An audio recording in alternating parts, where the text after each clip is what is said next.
All right.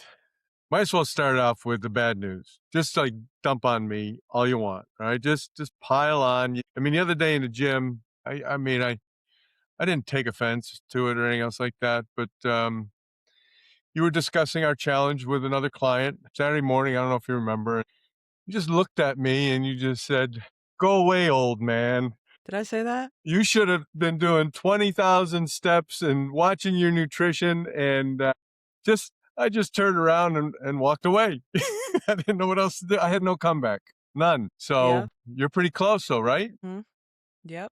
Yeah. Sitting 1 pound away still, but we just came off a weekend, so that makes sense. But no, I'm not. I don't want to go into weeds, and I'm not like pulling at strings to kind of help me here. But didn't you also have a component of body fat percentage loss too? Wasn't it a combination of scale and body fat, or is it Yeah, just which I don't know exactly, but I have been continuing to lift and continuing to train for the triathlon, so aerobic training. So I would guess if all things work as they should, the body fat percentage should have come down because it's not like I just stopped lifting for the last 8 weeks. yeah, yeah? Okay. Well, I got 1 week. I'm not throwing in the towel yet. I'm not, but I got what are there 16 digits on a credit card? You've got about 12 of them. You gotta get four more to get your winnings. But it's tell you, just for me, just noticing the difference that week or that month that I should have been walking. You're absolutely right. I should have been walking and watching what I was eating, but not being able to lift, not being able to work out, not being able to swim or bike or run or whatever. It's crazy how uncomfortable I was and what might seem to be comfortable for a lot of people, not doing anything, not stressing your body, that could be comfortable. But now that I'm back at it and you're going to laugh, I've got a streak of 7 days, which is I just went 30 days with nothing. I feel my mind, my body, my spirit, everything is just totally different. It's totally different. So I'm So just what happy. I would say to that is He's this is a good learning tool for you, I think, for your clients as well, is because I understand for your surgeries that you couldn't lift weights or you couldn't swim. But could there have been something that you could have done? Could you have used some bands? Could you have done some, like, instead of working out, could you done some stretching that didn't like impact your face? Could you done some lower body like isometric stuff that didn't like tax your body? I'm just thinking about in my past, I've had a lot of surgeries, right? And it's like hand, foot, knee, wrist, like okay.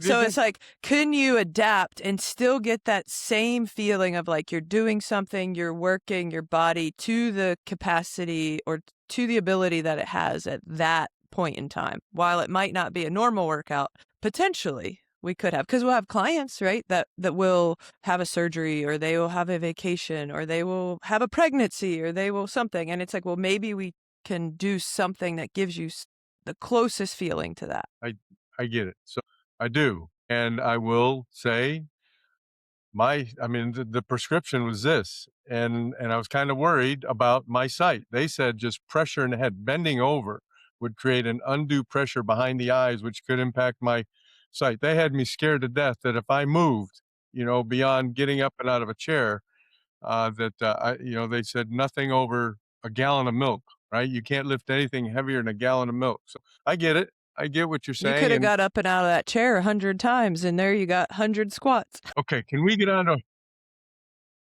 I'm let's, just kidding. I'm no, just kidding. no, but it's a great conversation because I do think how many people out there, how many of our clients, even at times, have this conversation going on in their head, right? And what is, can I do? What can I do? Maybe in times of, where they're trying to just feel things through, they may have aches and pains that they might determine that they're more than aches and pains. And, I know we've talked about this before that, we got to work through those types of things. Our conversation today is going to be about body composition, right? Scale, weight, body composition. If you think about what we're doing right now, both you and I, all right, yes, you've got this triathlon first one coming up in April. First one you're going to be doing. You're training for a larger one, in October, that Ironman, which is just amazing. So you're getting ready for that. I'm trying to get ready for a June 7th one down in Williamsburg. Rent one, small one. Uh, our challenge that kind of, we were working together on wasn't just scale, right? It wasn't just the scale. It was more than just the scale. So let me ask you something.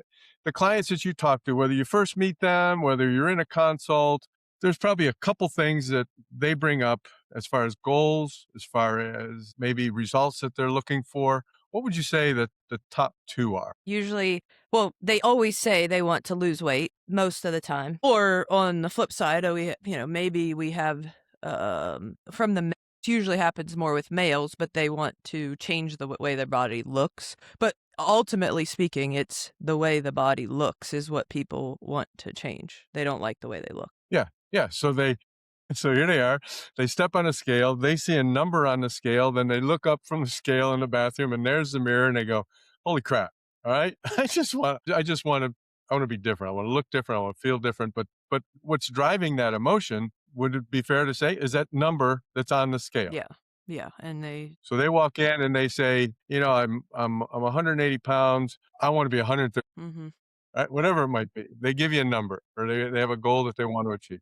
All right. Does that tell the whole story? No, because to say, they weigh, like you said, 180 pounds, and they say, I want to be 150 pounds because they think that then that will give them the look that they want. But what I often do is show two pictures of people that both weigh, say, 165 pounds. Like this person weighs 165 pounds, this person weighs 165 pounds. But that neither of those are 150, 130. But what if we got here and you didn't reach that weight? Like, it's like, which one of these look better? And it's like, well, this one. I'm like, well, they weigh exactly the same. So maybe we look at some other numbers instead of just the weight, because you could lose 30 pounds and still not look the way you want to look. I mean, you see it all the time with people is, they will lose weight, but they still don't gain the look that they're wanting. And that comes down to their muscle mass and body fat percentage. Okay, so that was what I was going to ask you. So as you break down body compositions, what are some key metrics, or what are we looking for when you sit down with a client and you're describing this and you show those two pictures, which is great. It's a great visual, and it helps that client kind of understand that, yeah, all my life all I've been doing is chasing a weight, never realizing what's actually internally, what makes up my body. What are the things that you kind of point out, have a discussion with, try to educate them on as far as body composition? So obviously we do the in-body scan. So it gives us data right in front of us on a sheet or on their phone. And usually the first thing I say is we look at like the segmental analysis of what their body's made up of. So it will show their body weight, it'll show their fat mass, it'll show their skeletal muscle mass, and it puts it in a line. And so the in body, we could have a C shape, we could have a D shape, we could have an I shape. And so if a person comes to me and says, I want to lose 30 pounds, but they have a C shape, then I say, well, what if we look at this and so the C shape means they have more fat on their body than they have muscle. So you can change a body even at the same weight if you just put more muscle on it and less fat. It can weigh the exact same, but it looks completely different. So that's what I try to say is like, well, what if we focus on trying to balance this out a little bit, maybe get an I shape to where it's even, it's balanced across the numbers of weight, muscle, and fat. That's the first step. And then even you could get to a D shape to where you have more muscle on your body than you do fat. And the weight could essentially stay the same at that point, and you still could obtain the look that you're going for. Yeah. So if you can imagine, right, if you're listening out there, you can imagine we have three bars, and the top bar is that body weight, and that extends a certain amount. Then you've got that muscle mass in the middle, which extends a certain amount, and it's typically behind the body weight, right? And then you've got the fat mass that is kind of on this almost maybe similar, maybe more than even the body weight. And so that kind of creates an image of a C. And we want to kind of pull that fat mass back and develop that muscle, pushing that out to create that eye look. You know, last week we talked about, the three different characteristics to aerobic training, the capacity, the endurance, and the power. We talked about that. And I got to believe, and I would say this was me before I really met you, and then, got certified through OPEX, and just did a lot more, had a lot more education behind fitness. But I got to believe that there was part of my life says, you know what? If I just run, bike, I'm going to lose weight. And that's the best way to lose weight. Is that the best way? No. I mean, I think that there's a n there's It's part of nuance in it, there, but right? I think the first. So this is what I always Yeah. say to someone. So we also look on the InBody at your BMR, your basal metabolic rate. So the amount of calories you burn at rest, which is, I would say, 99% of people that come in don't understand that. They think that's what they should be eating in a day. So it says, a woman gets on there and it says 1,400 calories. And she's like, yeah, that's what I've been eating. I'm like, well, actually, that's way under, because you have to take into account your exercise. You have to take into account your daily movement. That's really not exercise. So whether it's just like cleaning or working, moving, walking, stuff that's not planned exercise, we have to take those things into account. And you're burning maybe 4, 5, 600 more calories than that number, because that number is the number. If you just laid around all day and never moved a muscle, just breathed, that's how many calories you would burn. And so the first step, I think, with people would be, because you can weigh the same, but the more muscle you have on your body, the higher that number is. So if we just say, take your example, and we just do aerobic training, we are burning calories when we're doing it. But if you're losing muscle in the process, that number goes down. So then at rest, you're not burning as many calories. So then essentially you can't eat as much. I mean, they're like, you can't eat as much as you normally would because you don't have as much muscle in your body. But if we put more muscle in the body, that resting number goes up. And so when you're just not doing anything, you take a rest day, you take a vacation, your body is naturally burning more calories. So I think the first step would be to put as much muscle on the body and kind of rev it up, I would say, to where, like, you get a person, I mean, it's like you look at a bodybuilder, they're eating, you look at someone super muscular, they are eating double what a person is eating, even if they weigh the same, because they have more muscle on their body and they're burning through it faster.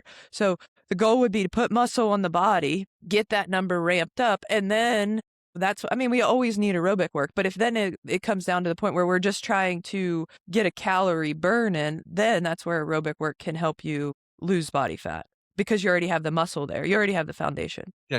We talked a little, we kind of put it in a frame or as a visual of a car or of an engine, right? And if you look at even in this situation, you've got two same exact cars. One's got a 4-liter engine, one's got a 3-liter engine. You fill them up with gas, you turn them on, let them run. That 4-liter is going to burn through that gas faster than that 3-liter engine. Our muscles are kind of that engine, the size of the engine. That BMR measures the size of that engine, muscular engine in our body, and it works for us while we're resting, right? So as we look at what are some other numbers, so we've got BMR you just talked about, and that's just your daily, your organs for your body to function inside. You need those calories to come in, right? What are some other things that you might measure? I was listening to a podcast the other day, and it was interesting. It was about body fat mass index, Fat-free mass index. fat-free mass index. Talk without getting way into the weeds, because I know we'll talk some numbers here, but how can we help our clients understand what that is, and maybe where they could be, should be, maybe try to work to get Yeah. towards. So, I mean, I think it's slowly steering away from BMI. Like most people, if you get a 50 or 60-year-old woman that comes in, she's still a lot of the time stuck on like BMI. And where now is like the fat-free mass index comes out, and that's actually being used, I think, currently more for analyzing overall body composition or health, because it's taking into account the amount of muscle on the body. Because you can't, for me, for instance, like I always say this, if I go to the doctor and they take my BMI, I'm like off the charts in the obesity category. Whereas, How much body fat do you have right well, now? we'll see next week when I get on this. I But I understand, would but say it's it's in the teens. it's in the teens, the low Yeah, teens. it's in the teens, which on a in-body thing, I am a very large D shape. There's a lot more muscle than there is fat on the body. But on a body mass index, the chart would show that I was morbidly obese, right? So you can't take that into account because I mean, we both know that's not true. So, whereas like the fat-free mass index, it's just looking at how much fat is on your body or how much mass there is on your body that's not fat. And so that's it. And it takes your height into account for that. So that's a better standard, I feel, for someone to look at. And granted, we can't run the formula is none of our math skills are good enough to run the formula ourselves, but you can go on to ChatGPT or any online calculator and type that in. All you need to know is your lean body mass, or you could get that from your body fat percentage and your height, and it will give you a number and range of where average is, above average, and that's a good number to shoot for if someone's like tied to that BMI. Okay.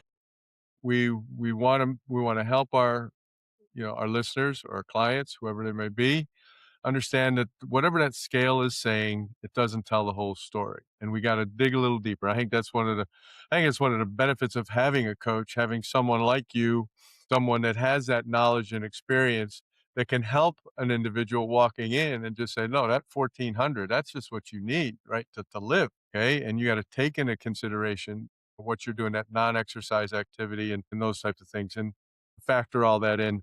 So we've got the body composition, we've got our skeletal muscle mass, we've got our body fat percentage. Those are the two things we kind of work on helping people understand, helping them understand their BMR. Now we've got this fat-free mass index. Not to just wrap it up completely right now, but how would you help someone move towards that better fat-free mass index? How would you help people move towards a mindset of understanding how to achieve what they want to? We need more muscle. Is it as simple as that? Yeah, I mean, I think I mean, that's why I do the picture, right? I do this all the time.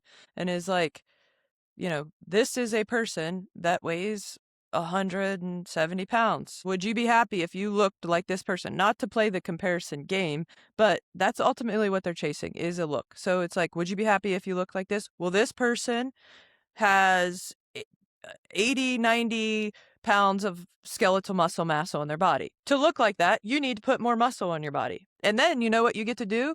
You actually don't have to eat less. You get to eat more. I mean, that's like that's how I feel is like, I want to have as much muscle on my body as I can so I can eat more. Like I would rather be that than be in a extreme caloric deficit all the time and having to like worry about people say that sometimes. They're like, well, I just don't understand. Like, how can you eat, I eat a freaking cookie and scone several days a week. How can you eat like that? Well, I'm like, well, I've spent a lot of years putting a lot of muscle on my body, so it doesn't really matter because it's going to burn right through. Like, it's off in a second, like that cookie. Whereas someone who has extreme dieted and done all this aerobic work and has lost, when they say like ruin metabolism, that's essentially what has happened is your BMR has dropped so low. Now, when people say it all the time, I look at a carb, I gain weight. Well, yes, because you've lost all the muscle in your body. It's not burning through it. But you put a little bit of muscle on your body, that number will go back up. Then you kind of have, I would say you have more leeway because you're burning faster. Like you're burning. Like I'm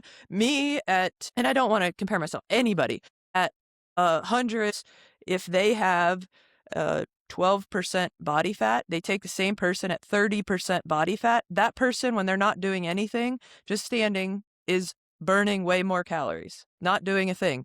So it's like, well, in the long run, if we have more muscle on our body, we have a little bit more leeway or wiggle room to enjoy the foods that we like. It's not doesn't have to be so strict all the time. So you kind of mentioned that, and maybe you did a really good job already talking about it, but maybe not using the word specifically. So I just want to tie it back. Dieting. Is dieting always the best option to lose weight? No, I think it's a big factor, but I wouldn't Yeah. consider it. I mean, I don't really consider dieting a thing that we need to do anyways, right? Is like we are just fueling our bodies, and the way that you fuel your body is going to be the way that changes your body. But you also can't put muscle in your body if you're not eating. So it's almost like you have sometimes need to take one step back to take two steps forwards. So it's like potentially at the beginning, maybe you gain weight. Like, I think that's fantastic. Like, I say that to people all the time. We see on the InBody, somebody says, I gained 8 pounds. And I'm like, yeah, but you also put on 8 or say we say 6 pounds of skeletal muscle mass. Then that's when they have that muscle on there. Then that's maybe where we dial in nutrition a little bit more. Maybe we go into a slight deficit, and then that's where the fat comes off. The muscle is already still there. And then that deficit doesn't have to be as much because their BMR has already gone up. So does that make sense? Did I explain that? Makes it makes a So ton it's of like sense. maybe we put on, it's like a bodybuilder, right? They're not in a caloric deficit. They're not dieting all year long. They go into that bulking phase. And I would never take a 50-year-old woman through a bulking phase. But I do say that at the beginning. If she gains some weight at the beginning, that's fantastic because it's so much easier than to pull that fat off if there's more muscle on the body. Yeah, but that is then that's where I think a good coach will help that individual understand it, because I would venture to say that that person, if they didn't have you kind of describing that to them, they would step on that scale and they would determine right away everything that they're doing is wrong because it's going in the wrong I came to lose weight. That's all I wanted to do. And now I'm gaining weight. And they don't have someone that can kind of filter out, what their brain is saying is saying, I failed, it's not working, I need to go a different direction, I need to eat less. Is there a danger in eating less? Is there a danger in under eating? Yeah, because what we're talking about is putting on muscle for the long run to then move in the direction you want to go or have the body that you want to have. So if you're eating too little to maintain the exercise that you're doing, so say the lifting, then it's going to pull from your muscle. And so it's a negative impact on your body. You're not going to gain. I mean, that's what I was thinking. If I have a client that they come to me, say after month 2 of being with us, and they gained weight and they put on skeletal muscle mass, we'll just not look at body fat percentage. I would celebrate that more than a client that comes in and loses weight and also loses muscle mass, because at some point they are probably going to plateau or they're going to go in the opposite direction that they want, or it's going to be extremely hard to maintain that because their BMR is dropping, and then that number is going to be less and less. So what you used to be able to eat, you're not going to be able to continue to eat because that number is slowly going down. So once we have the foundation of that muscle, what you have to eat to build the muscle, and I think you could be in a slight caloric deficit like the last 8 weeks, right? That's what I did, is like, I'm not going to undereat. I'm not fasting and starving myself and whatever. It's just like 250 calories less. It's fueling my body. I still feel good in workouts. I know that I should be still gaining muscle, or at least maintaining it through the process. So I'm not under eating to where it's pulling from my muscle. But I think that's where people get it wrong, is they try to go too drastic at once, and then, they're losing muscle in the process, which is ultimately detrimental on the long run and not going to reach the look that they're going for aesthetically. Yeah. So what's the big takeaway today? The scale doesn't tell the whole story. We got to dig a little deeper. Well, I would say maybe play around with the fat-free mass index. See where you sit. Is like, every one of our clients has their InBody. If you have that, you can get your fat-free mass index, and it'll put you on a kind of chart of where healthy individual should fall. And I think that's something to look at and potentially shoot for, because then that makes the gym more fun too, because you want to push in the gym, right? You want to try to put on that muscle, because ultimately that's what we're all going for. Not all of us, I guess, but everybody. I mean, yeah, at the end of the day, everybody wants to look good, right? No, there's nobody that doesn't. I guarantee you, I have never met one person that doesn't care at all what they look like. Right? Everybody wants to look good naked. So in order to look good naked, you have to have muscle on your body, and you have to know what that number is. So that should be what people are doing, is looking at how much muscle do I need on my body in order to get the look that I want. Yeah, I agree. Looks do matter. I do. I kind of wish they didn't matter as much. I really do. Because when I look at muscle and the role that muscle does play in a human body, it's a lot more than just how we look in the mirror. And especially as we get older, the importance of having that muscle protect our organs, to fuel what we want to do, to allow us to move in the way we want to move. I would love to get everybody's mind there, but I do know the first thing that they look at is their body and how it appears in the mirror and how people see them. So Well, one how more do we thing. get there? I Yeah. think too is Yeah, they okay. go hand in hand, right? Is like there's there's not if you look good and you have a lot of muscle in your body, a lot of the time, not all of the time, but a lot of the time, it also means under the hood, you're healthy as well. So, there's can't I mean, obesity is Can't have not one without the healthy. other. Like, so I'm all about like not having body shaming and I want to have body positivity, but I'm sorry, at the end of the day, health is not obesity. So we can learn to love our bodies and accept our bodies, but if we want to be healthy, we cannot be obese. I will say it, and people can fight me on it, but if we want to be healthy and live a long, healthy, quality life, high quality life, then we have to pay attention to our body composition. And so they go hand in hand. It's fine if you want to look good, and it's fine if you want to have a healthy body, but a lot of the times they are the same. That's right. That's right. All right. So awesome. And we do that through strength training, right? We get in the gym and we start pushing our bodies to be stronger and to develop that muscle mass. Stop chasing the weight, right? Stop chasing that scale weight and just dig a little deeper, like you just said, look under the hood. What's it telling you? And then work with your coach to develop a program to put you on the path to achieve the results that you want. All right, we have today is what the 20 it is 24th. 31st is our deadline. I am cramming like I'm cramming for my well, actually my first time around in undergrad school, I didn't really cram. I crammed a lot of beer, but I didn't cram a lot of studying. So, but I'm cramming right now. Well, We'll see where I can get. good luck. I feel good. I will need luck. I know. I feel good too. So, I'll be happy to pay my debt if I have to. Okay, I'm ready. All right. What size? 10. 10? Men's 10, because I don't fit in the women's size. Okay. All right, everybody. Stop chasing the scale. See you next week.